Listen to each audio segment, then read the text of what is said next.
Few things are as frustrating as picking up your device and realizing you no longer have internet access. We have all been there and feel that frustration. Today I'm going to give you some things to try at home before calling into tech support.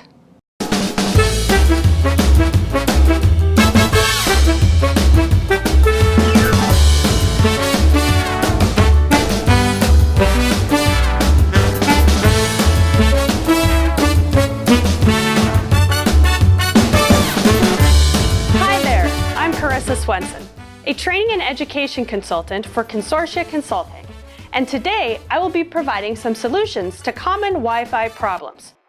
Now, before I get into some of those specifics, I want to explain a bit about what Wi-Fi is.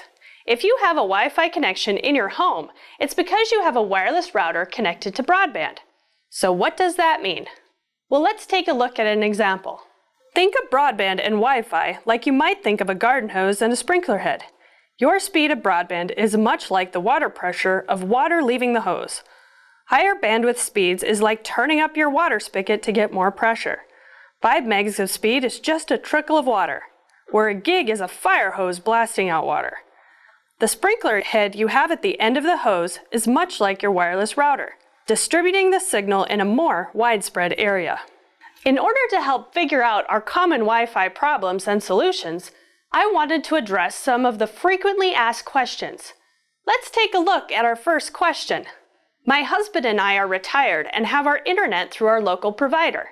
It works wonderfully for us. However, it seems like any time the grandkids come to visit, the internet gets very slow for everyone. Why is that? And can it be fixed? Let's go back to the analogy of the water hose I mentioned earlier. Let's pretend you have just enough water pressure to do the things you do on a daily basis. Now imagine that your grandkids have showed up for a visit and connected their devices to your Wi-Fi. Each time they connect a device to your Wi-Fi connection, it's much like poking a hole in the garden hose. No one's getting good water pressure or a good signal.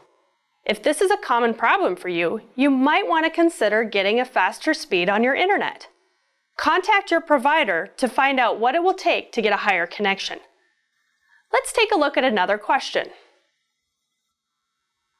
I have purchased the 25 meg package from my provider, but when I log in from my laptop and do a speed test, it shows I'm getting much less than that. Why am I not getting all the internet I am paying for? Let's start by addressing a minor misunderstanding. When you purchase speed from your provider, it's an up to speed. So in this case, the person with the question can get up to 25 megs. There may be certain times of the day or situations when you aren't getting the full 25, but it should be at least close. If you are frequently showing much less than 25, the problem may be at the equipment in your home. If you have an older router or a router that wasn't made to handle the higher speeds, it may max out at 5 or 10 megs. It's blocking the rest of the bandwidth from being distributed in your home. You may also have a problem with older devices, such as laptops that aren't able to handle the higher speeds. The best way to test to see if it's your router or device is to use a network cord and connect to the internet directly from a newer computer. If you are getting close to your full speed amounts with that, but not with your wireless device, the problem is in your router and it's time for a new one. Okay. Let's take a look at our next question. Our internet signal is very strange in our home. There seems to be certain times the connection drops away completely or gets weak. There also seems to be certain locations in our home that gets better internet than others. Why is that, and can it be fixed?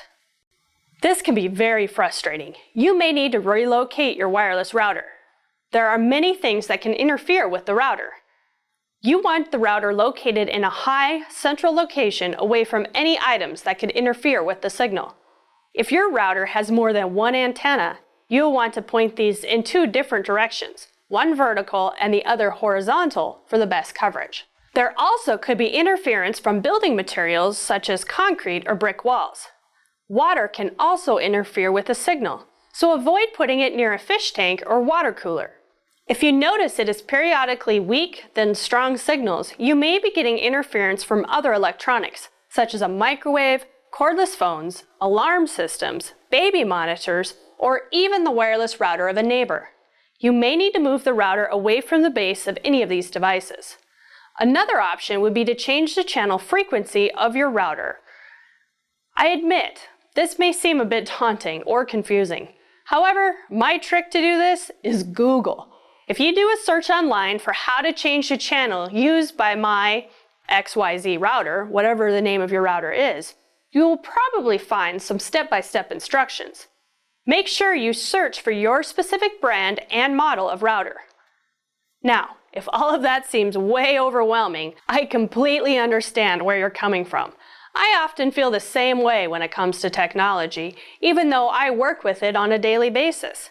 If you are feeling like this, I recommend you call your local broadband provider and ask them for a recommendation for a wireless router. If it is one they recommend, they're more likely to be able to help you when you have problems. If you have a router that's older than 5 years, you will probably need a new one, and buying a cheap one off the shelf may not be worth it in the long run. If your provider offers managed routers, I definitely recommend you look at that option. They can set it up for you and manage any problems or issues that arise with it remotely from their offices. It can readily strengthen your signal and reduce your problems. Now, these are just a few of the problems you may encounter when it comes to your home wireless network. Hopefully, you were able to gain some insight on how you might fix some of these common problems. If you're still having issues, please contact your local broadband provider and they'll be happy to contact you. Thank you for watching, and I hope you will tune in again for another episode of Tech Tips by Consortia Consulting.